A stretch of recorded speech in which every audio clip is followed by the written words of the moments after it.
All right, so we're going to do some multiple angle equations now. So let's first just talk about what a multiple angle equation even is. So as its name implies, this is something that has a multiple in front of the angle. So like here, the angle x has 1/2 multiplied by it. Here there's a coefficient of 3 in front of the x, and that's going to be true for the others as well. So that's what we mean when we say a multiple angle equation. So when solving multiple angle equations, general solution would, if there's no interval, you just do the general solution. If there is an interval, you'll first find the general solution. So you're doing that no matter what. And then if there's an interval, you'll plug in 0, 1, 2, 3, blah, blah, blah, blah, blah for n until you generate all of the solutions. Okay, so I'm going to do A first because that's a general solution. And then I'm going to do B with you because it has a lot of solutions. So it'll give you a chance to see how these get generated. And then I'll have you try C and D on your own. So this is where some mistakes get made dealing with that coefficient in front of the variable. So make sure that you're listening really carefully when we get to that part. So if I move the 3 over, I'd have 3 tan x over 2 equals -3. Let me just put this in better focus. That's a little better. Sorry about that. And then divide by 3, so we would have tan of x over 2 equals -1. So you may be inclined to get rid of that fraction right now, multiply by 2 and say the tan of x is -2. That's not going to be accurate because x over 2 is the angle, all of it together, that you take the tangent of to get -1. So if you multiply the tangent by 2, then not only have you changed the angle, but you've changed the tangent value, and you may not have made it so that they're equivalent. So you want to just get rid of the tangent at this point. So you'll say x over 2 equals, where's tangent -1? Here and here. So we'll say 3 pi over 4 plus pi n. Now we get rid of the 2. So we'll multiply both of these terms, distributing the 2 to both terms, and we'd end up with 6 pi over 4 plus 2 pi n. Because we multiplied by 2, that's why it's 2 pi n.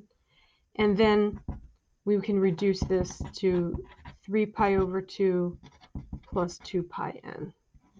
So that would be our general solution for that equation.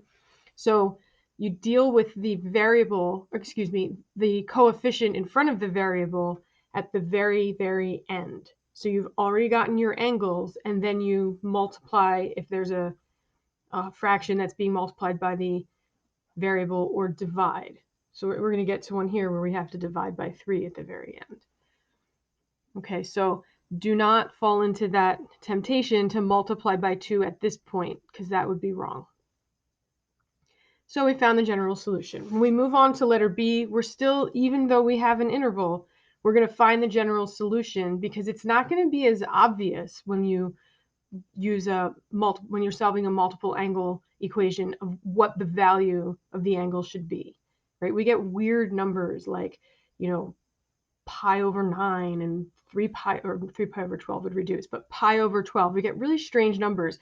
And so for you to go through the plane and figure out which angles would work is kind of challenging. So it's easier if you just find the general solution and then just start plugging in, well, what if n is 0? What if n is 1? What if n is 2? What if n is 3? And then you figure out how many angles you can get before you sort of get something outside of the interval. So let's take a look at B. We're going to add 1 to both sides. And we get 2 cosine 3x equals 1. We're going to divide by 2. So we get cosine of 3x is 1/2. So this is my angle. 3x could be, where's the cosine 1/2? Pi over 3 plus 2 pi n, or 5 pi over 3. Sorry, I took a little bit more thought than it should have. Plus 2 pi n. Okay, so there's our two solutions, but we don't want to know what the angle 3x is. We want to know what's the angle x, so we have to divide by 3. So that gives us pi over 9 plus 2 pi over n over 3, or 5 pi over 9 plus 2 pi n over 3. Or you could think of it as 2/3 pi n, or 2 pi over 3 n, whatever, however you want to write it. So that's our general solution. So now we're going to start plugging in and figuring out some angles that are in the interval that solve the equation. So I'm going to start over here with n equals 0. So x would be pi over 9 plus 2 pi times 0 over 3. I think we can agree that would just be pi over 9. So that's our first answer. And when n is 1, we're going to take that pi over 9 and we're going to add 2 pi over 3 to it. So that's basically like adding 6 pi over 9, right? If you make this in terms of 9 or ninths, this would be 6 pi over 9 plus pi over 9 would give us 7 pi over 9. So you can kind of see, to get from this one to this one, we added 2 pi over 3 in terms of ninths, which was 6 pi over 9. So when we add one more 2 pi over 3 when n is 2,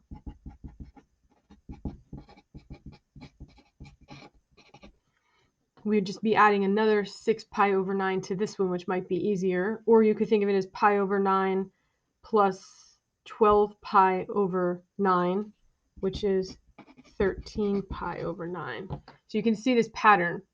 1 pi over 9, add 6 to the numerator, you get 7 pi over 9. Add 6 to the numerator, you get 13 pi over 9. If you add 6 to the numerator again, you'd be at 19 pi over 9, and that's too big, right? That's outside of the interval of 2 pi. So we stop there. So we got 3 solutions out of that.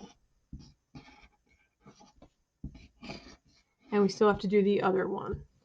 So I'm not going to write the n equals 1 and 2 because I want to fit everything in here.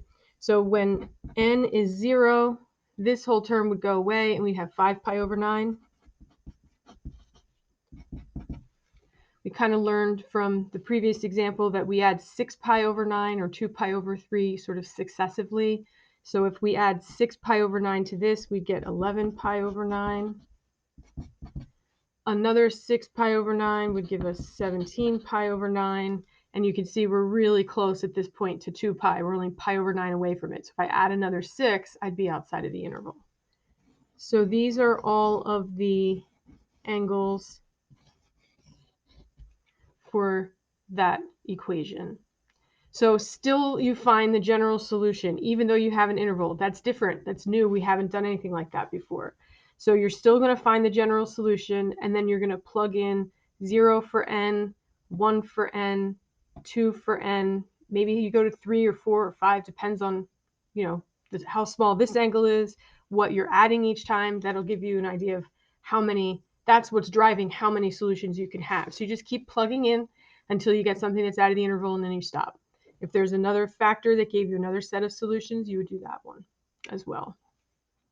So there's only 4 of these on the page. This was by far the hardest one, so I'm glad we did that one together. I'll let you try these two. Remember, you're finding the general solution first, then address the coefficient in front of the variable, and if there's an interval, start plugging in n equals 0, n equals 1, so on and so forth. Okay, again, I'm able to monitor my email, so if you have any questions, you can try to get in touch with me. I'm in the process of trying to update some stuff to see if I can get on Zoom. So maybe I'll pop into the Zoom if you want to stay in the waiting room. Maybe we can actually start class normally at some point. But if not, you have everything you need now. I did check on course. There is notes for part 1 and 2. It says lesson 5.3 part 1, but that's because it was day 1. But it really covers parts 1 and 2 of your notes. And then later today, probably around 3 o'clock, I'll send out part 4 or 3 and 4 to you, key to all of them so that you can check. And then we'll go over homework and any questions that you have next time. I apologize again for the craziness this morning. It's never a dull moment, but I do appreciate your flexibility. I'm really thankful and grateful that you're so flexible and accommodating. Thank you.